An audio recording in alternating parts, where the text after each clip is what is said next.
Volvemos a nuestro espacio de psicología aplicada, como llamamos, aquí en la calle Toledo, en La Madriguera, Café Librería, como siempre es un sitio que recomendamos, agradable y bonito, para hablar de realidades que tenemos en la vida cotidiana y que desde el Centro Smile, Tania Mondeja, nos va a ayudar. Tania, hoy tenemos un tema que sucede más de lo que nos gustaría, pero que realmente está presente en el día a día y que, además de preocuparnos, lo que tenemos que tener es las herramientas para poder atajarlo, el acoso escolar. Sí. ¿Qué podemos decir que es el acoso escolar, Tania? A ver, lo primero que vamos a hacer es definirlo. A ver, el acoso escolar es cualquier tipo de acoso, de maltrato en este caso, ya sea verbal, ya sea físico o psicológico, que es casi lo más difícil de probar, ¿no? Que siempre hay un daño psicológico detrás de conductas como pueden ser agredir físicamente o insultar o chantajear. Todo este tipo de conductas disruptivas que se llevan en entornos, pues como puede ser en el cole, que es lo que vamos a hablar hoy, o en entornos de trabajo o cualquier otro colectivo, se definen o están dentro del tema del acoso. Y también pasa en redes sociales, que también es otro contexto que está muy presente en el día a día, sobre todo el tema de los grupos de WhatsApp o de algunas redes sociales donde también hay gente que la utiliza pues para difamar al compañero, vamos, a un compañero, amigo, conocido o ni siquiera, ¿vale? Las cifras dicen que cada vez se está incrementando más, las cifras de acoso escolar. Igual es que no sabemos detectarlo, igual nos vendría bien saber cómo se detecta. Es verdad que está yendo en aumento, pero porque también muchas veces nos empeñamos en decir que no pasa. O sea, mientras haya, o con que haya dos personas, puede una persona sentirse dañada por un comentario que diga el de al lado. Cuando es algo puntual en el tiempo, es verdad que son cosas, como se dice ahora, no son cosas de niños, si pasa un momento puntual, pero cuando es algo prolongado en el tiempo y que no para y va a más, ahí ya sí estamos hablando de acoso. Y entonces la mejor opción que tenemos es saber que existe, saber qué pasa y saber cómo detectarlo o cómo anticiparnos a que esa situación vaya más. Vemos los indicadores, vemos que algo raro pasa, lo más difícil, ¿qué hacemos? ¿Qué podemos hacer? El que pase, lo primero es explicar el por qué pasa. O sea, en realidad pasa por cualquier excusa. Con que seas diferente, por que el otro te vea de forma diferente, ya. O sea, no tienes que tener unas connotaciones de como antes decías, que si llevo gafas, que si llevo... No, es que es cualquier cosa que se le pase por la cabeza a alguien y ya lo utilice como arma arrojadiza. ¿Cómo podemos detectarlo? Pues en el colegio es verdad que los profesores pasan mucho tiempo con los chavales, entonces también pues sería uno de los primeros pasos, que los profesores estén atentos, que también entendemos que no es lo mismo estar pendiente de una persona que de 30 en clase y varias clases, entonces eso es muy complicado. Pero es verdad que en el cole, pues analizando también la gente en los recreos, estando pendiente de cómo se relacionan, la figura de los orientadores, que son muy importantes porque es una figura de referencia y de confianza en el cole, entonces que también sean una figura visible para los chavales, que si hay cualquier problema puedan acudir a ellos y ver pues pequeñas cosas como que el chaval de repente o la chica, porque esto en edades no hay un baremo de pasa más en la ESO o en la universidad, o en el instituto, porque pasa también en primaria, pero hay pequeños cambios que estamos viendo, cambios en... ¿Señales, se puede decir como señales o...? Señales de alarma que podemos ver, pues gente que a lo mejor antes estudiaba mucho o era muy participaba mucho en clase, pues ahora a lo mejor deja de serlo, o ya no lleva la tarea hecha, o de repente está como súper desmotivado.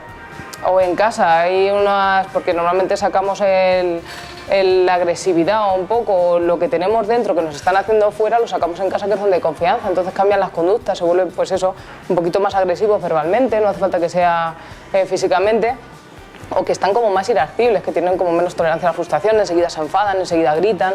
Esos serían detonantes de que algo está pasando. Puede ser acoso, puede ser alguna cosa que cause inestabilidad emocional en los chavales. Empezábamos hablando de que es una situación que sucede, que no debemos taparla y que lo que hay que hacer es tener las herramientas para controlarla o que no llegue a más.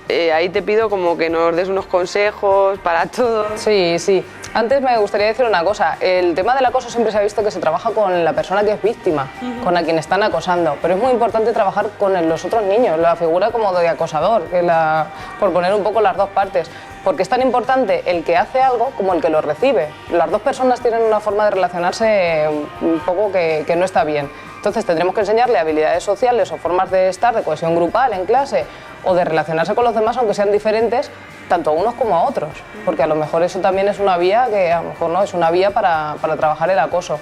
Cosas que podemos hacer en el cole, pues ya os he dicho, los profes, la gente que nos esté viendo que trabajen en coles, pues estar un poquito más atento y ver un poco más allá de un simple juego, de un pique de alguien me ha perdido el estuche o alguien me ha cogido el estuche.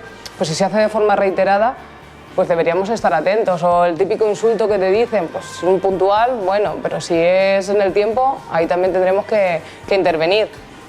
Más cosas que podemos en casa también hablar mucho con ellos. El diálogo siempre es bueno, aunque muchas veces nos tengamos que morder la lengua en algunas cosillas que nos cuentan. Pero es verdad que cuanto más hablemos, más los conocemos y más podemos saber cómo están emocionalmente. Entonces, llevar un tipo de diálogo en casa que no sea interrogatorio, o sea, que no, ¿y qué has hecho? ¿Y qué te han hecho? Sino pues intentar exponer nuestras propias vivencias en el trabajo, pues me ha ido de esta forma, de otra forma, para que ellos también lleguen a casa y nos lo cuenten de esa forma, de forma natural y que tengan la comprensión en casa, que no nos llevemos las manos a la cabeza cuando alguien diga, es que me están acosando. Y lo primero es la mano, anda, no, que eso son cosas tuyas. Pues no, puede ser, vamos a intentar llegar hasta el fondo de la cuestión y que los papás, lo primero sería hablar con el cole, si está pasando en el cole, si está pasando en redes sociales, pues habría que ver cómo es el nivel de gravedad que tiene la situación y habría que ponerlo, pues si se puede hablar con los papás de la gente que lo esté haciendo, si los conocemos, de forma cordial. Se intenta por esa vía, si no, pues ya tendremos que acudir pues, a la policía, a la Guardia Civil, en función de lo que estuviera pasando. Has dicho el agredido y el agresor, entre comillas. Sí. También el público, los que asisten, los que ven, supongo que también tienen un papel clave. Es muy importante porque al final una persona no se ríe de otra o no acosa a otra si nadie le sigue la corriente. O sea, si vemos que algo hace gracia o que algo es como me hace ser más líder o que la gente me siga, pues al final lo voy a seguir haciendo, que es una forma disruptiva también de relaciones sociales. Pero si los demás no acompañamos y no seguimos ese tipo de conductas, pues al final pararán. Y si nos ponemos del lado de, oye, pues si te está pasando alguna cosa que no te gusta o se está metiendo contigo y creo que no es lo normal, no voy a apoyarlo, lo voy a decir, no pasa nada. Es que hay que tener un poco la confianza y la autoestima de decir, no, es que puedo decir que no y es que no y no me va a pasar nada. Eso también tenemos que fomentarlo a los chicos, que creen en ellos, que confíen en ellos y que estén seguros de sí mismos, que es la base para todo esto. Pues también creo que ya tenemos algunas herramientas para intentar controlar esta situación y que no se nos vaya de las manos y como siempre decir que estamos abiertos a sugerencias, ¿no? Sí, este es un tema que también nos han propuesto desde casa porque es un tema que cada vez preocupa más a los padres y queríamos hablarlo ahora pues cuando empezamos en el cole, que todavía estamos un poco en rodaje, para que podamos detectarlo a tiempo. Que sobre todo que se queden con eso, que hay que hablar mucho con ellos para tenerlos informados emocionalmente de cómo están y fomentar esa autoestima.